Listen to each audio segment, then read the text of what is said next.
Assalamualaikum warahmatullahi wabarakatuh. Wassalamualaikum warahmatullahi wabarakatuh. Mahasiswa bingung Universitas Negeri Padang akan masuk di 2022. Di video kali ini, saya akan sedikit membahas mengenai konsep dasar asesmen komunitas. Nah, ada dua topik utama yang saya bahas. Yang pertama, untuk jenis asesmen tes, yang kedua, tujuan asesmen tes. Nah, sebelum itu ada baiknya saya sedikit membahas mengenai pengertian asesmen tes sendiri. Nah, asesmen tes ini merupakan kegiatan mengukur, menentukan, menilai dan menganalisis perilaku tubuh menggunakan alat instrumen untuk mendapat gambaran atau deskripsi tentang tubuh.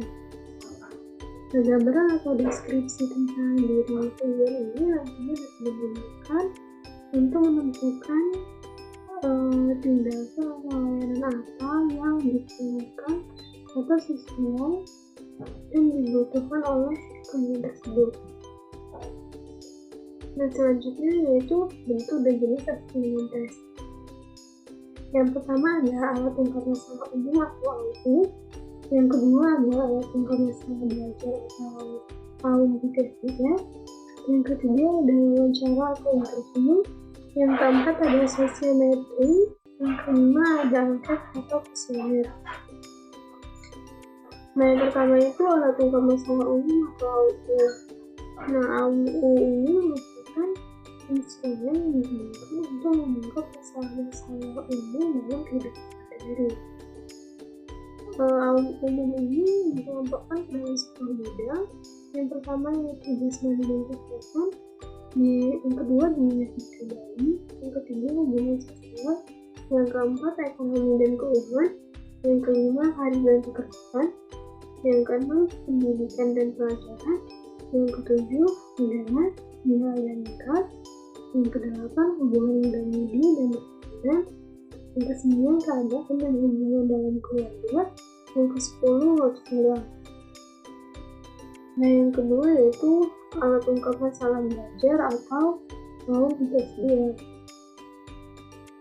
Nah, instrumen ini terdiri dari 3 bentuk, yaitu ada bentuk SMP, PSLTP, SLTA atau SMA, dan ada untuk perguruan tinggi dengan jumlah akun sebanyak 75 butir.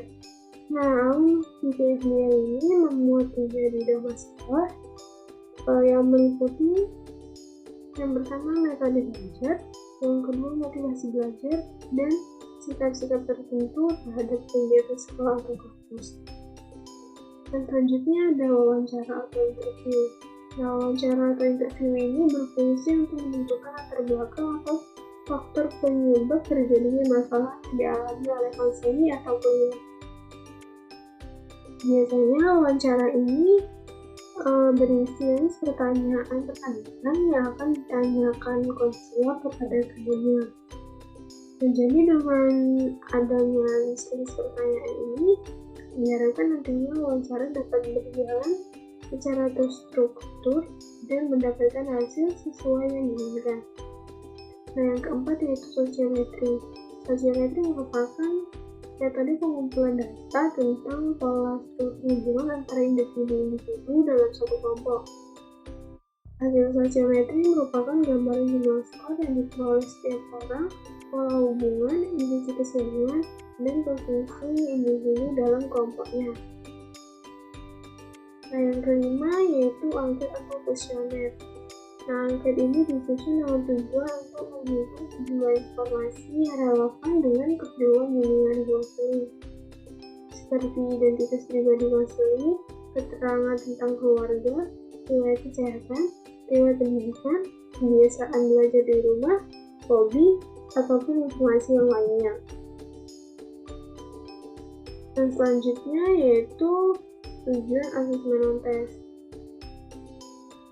Nah, menurut Hardy dan Cordier itu yang pertama, tujuan asesmen tes dilakukan untuk melancarkan proses pengumpulan informasi. Nah, jadi dengan adanya kasus non-tes ini diharapkan proses pengumpulan informasi itu dapat berjalan lancar dan menjadi lebih mudah. Yang kedua, memungkinkan konselor membuat diagnosis akurat. Yang ketiga, mengembangkan rencana tindak lanjut. Yang keempat, menentukan tepat atau tidaknya pasien menjalani suatu rencana tertentu. Yang kelima, menyederhanakan pencapaian sasaran dan pengukuran juga. Yang keenam, meningkatkan wawasan insight mengenai diri konseling. Yang ketujuh, mampu menilai lingkungan. Yang kedelapan, meningkatkan proses konseling dan diskusi yang lebih terfokus dan relevan. Yang kesembilan, mengindikasikan kemungkinan peristiwa tertentu akan terjadi. Yang kesepuluh, meningkatkan minat, kemampuan dan dimensi kepribadian. Yang ke-11, menghasilkan pilihan pilihan. Yang ke-12, memfasilitasi perencanaan dan pembuatan keputusan. Demikian penjelasan yang dapat saya sampaikan. Terlebih dahulu saya mohon maaf. Wassalamualaikum warahmatullahi wabarakatuh. See you next video.